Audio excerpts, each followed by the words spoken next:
तैत्तिरीय उपनिषद में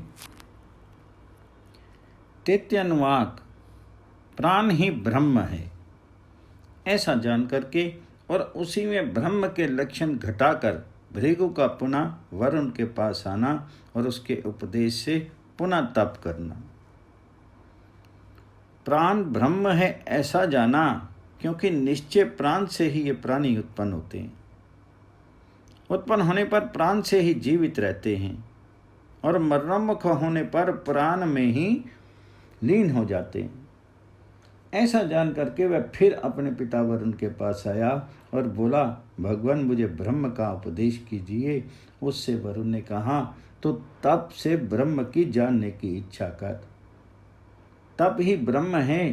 तब उसने तप किया और उसने तप करके इति भृगुवल्याम तैत्तियनुवाक चतुर्थ अनुवाक में मन ही ब्रह्म है ऐसा जान करके उसमें ब्रह्म के लक्षण घटाकर भृगु का पुनः वरुण के पास आना और उसके उपदेश से पुनः तप करना। मन ब्रह्म है ऐसा जाना, क्योंकि निश्चय मन से ही ये जीव उत्पन्न होते हैं।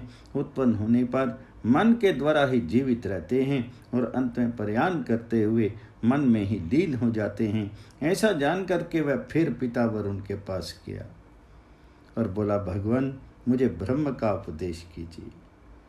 वरुण ने उससे कहा, तो तप से ब्रह्म को जानने की इच्छा कर। तप भी ब्रह्म है।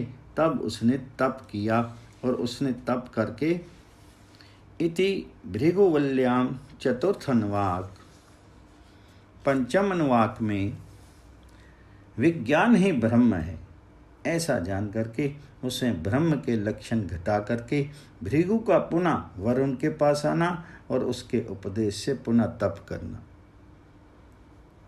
विज्ञान ब्रह्म है ऐसा जाना, क्योंकि निश्चय विज्ञान से ही ये सब जीव उत्पन्न होते हैं। उत्पन्न होने पर विज्ञान से ही जीवित रहते हैं और फिर मरणोन्मुख होकर के विज्ञान में ही प्रविष्ट हो जाते हैं। ऐसा जान करके वह फिर पिता वरुण के समीप आया और बोला, हे भगवान मुझे ब्रह्म का उपदेश कीजिए। वरुण ने उससे कहा, तो तप करके ब्रह्म को जानने की इच्छा कर।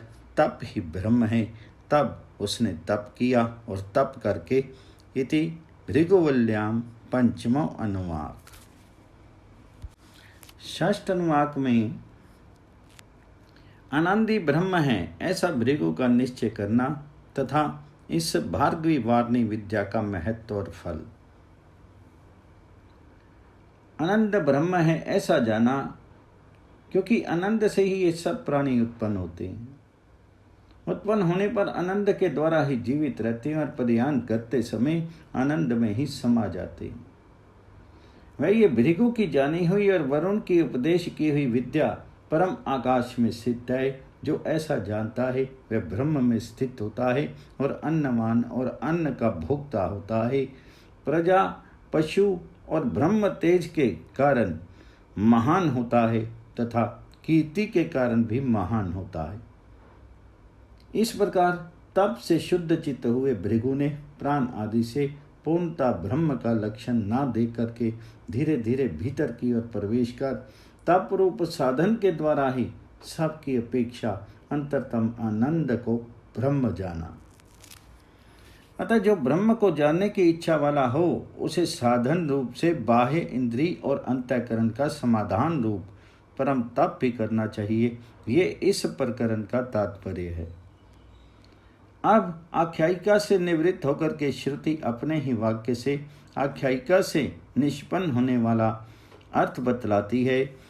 अन्न में आत्मा से प्रारंभ हुई ये भार्गवी भृगु की जानी हुई और वार्णी वरुण की कही हुई विद्या परम आकाश में हृदय आकाश स्थित गुहा के भीतर अद्वैत परम आनंद में प्रतिष्ठित है, अर्थात वही इसका परवासान होता है। इस प्रकार जो कोई दूसरा पुरुष भी इसी क्रम से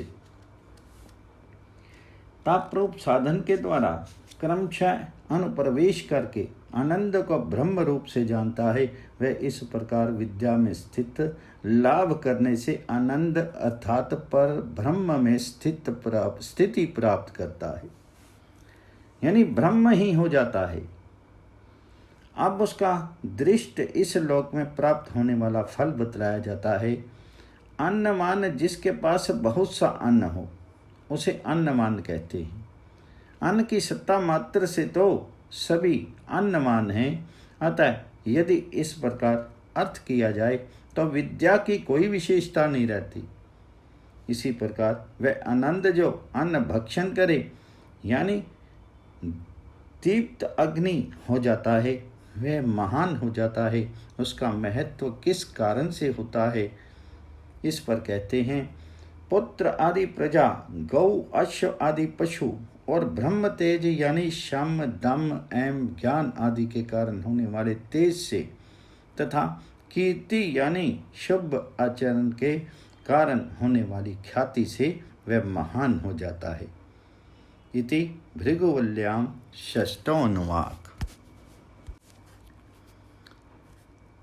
तैत्तिरीय उपनिषद में सप्तम अनुवाक, अन्न की निंदा न करना रूप व्रत तथा शरीर और प्राण रूप अन्न ब्रह्म के उपासक को प्राप्त होने वाले फल का वर्णन। अन्न की निंदा ना करें, ये ब्रह्मज्ञ का व्रत है। प्राण ही अन्न है और शीर अन्नाद है। प्राण में शीर स्थित है और शीर में प्राण स्थित है। इस प्रकार एक दूसरे के आश्रित होने से वे एक दूसरे के अन्न हैं। अतः ये दोनों अन्न ही अन्न में प्रतिष्ठित हैं। जो इस प्रकार अन्न को अन्न में स्थित जानता है वह प्रतिष्ठित प्रख्यात होता है, अन्नवान और अन्न भोक्ता होता है, प्रजा पशु और ब्रह्म तेज के कारण महान होता है तथा कीर्ति के कारण भी महान होता है। इसके सिवा क्योंकि द्वारभूत अन्न के द्वारा ही ब्रह्म को जाना है, इसलिए गुरु के समान अन्न की भी निंदा ना करें। इस प्रकार ब्रह्मविद्या के लिए ये व्रत उपदेश किया जाता है। ये व्रत का उपदेश अन्न की स्तुति के लिए है और अन्न की स्तुति पात्रता ब्रह्म उपलब्धि का साधन होने के कारण है। प्राण ही अन्न है क्योंकि प्राण शरीर के भीतर रहने वाला है। जो जिसके भीतर स्थित रहता है वह उसका अन्न हुआ करता है। प्राण शरीर में स्थित है, इसलिए प्राण अन्न है और शरीर अन्नाद है। इस प्रकार शरीर भी अन्न है और प्राण अन्नाद है। कैसे? प्राण में शरीर स्थित है क्योंकि शरीर की स्थिति प्राण के ही कारण है। अतः ये दोनों शरीर और प्राण अन्न और अन्नाद हैं। क्योंकि वे एक दूसरे में स्थित हैं इसलिए अन्न हैं, और क्योंकि एक दूसरे के आधार हैं इसलिए अन्नाद हैं। अतः प्राण और शरीर दोनों ही अन्न और अन्नाद हैं।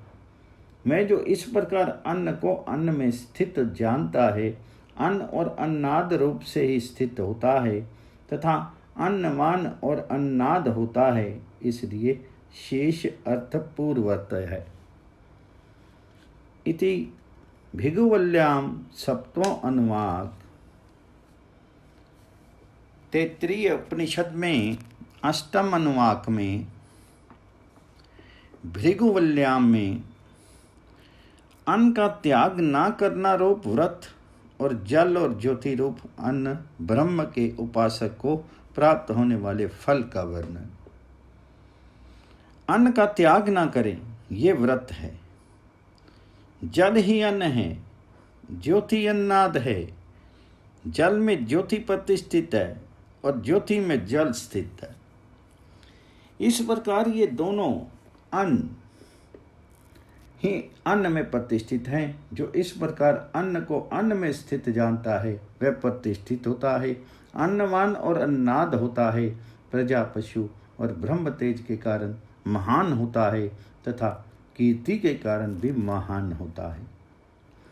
अन्न का प्रत्याख्यान अर्थात त्याग ना करें, यह व्रत है। ये कथन पूर्वत स्तुति के लिए है। इस प्रकार शुभ अशुभ की कल्पना से उपेक्षा ना किया हुआ अन्न ही यहाँ स्तुत एवं महिमान्वित किया जाता है तथा आगे के आपो व अन्नम इत्यादि वाक्यों में भी पूर्वोक्त अर्थ की ही योजना करनी चाहिए।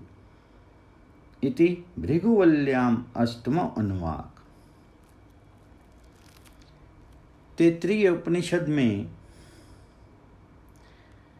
भृगुवल्ली में नाम अनुवाक अन्न संचय रूप व्रत तथा पृथ्वी और आकाश रूप अन्न ब्रह्म के उपासक को प्राप्त होने वाले फल का वर्णन। अन्न को बढ़ा में ये व्रत है। पृथ्वी ही अन्न है, आकाश अन्नाद है, पृथ्वी में आकाश स्थित है और आकाश में पृथ्वी स्थित है। इस प्रकार ये दोनों अन्न ही अन्न में प्रतिष्ठित हैं। जो इस प्रकार अन्न को अन्न में स्थित जानता है वह प्रतिष्ठित होता है, अन्नवान और अन्नाद होता है, प्रजा पशु और ब्रह्म तेज के कारण महान होता है तथा कीर्ति के कारण भी महान होता है। पूर्वोक्त अपसु ज्योति आदि मंत्र के अनुसार जल और ज्योति की अन्न और अन्नाद गुण से उपासना करने वाले के लिए अन्न को बढ़ाना व्रत है। ये बात इस मंत्र में कही गई है। इति भृगुवल्याम नवम अनुवाक।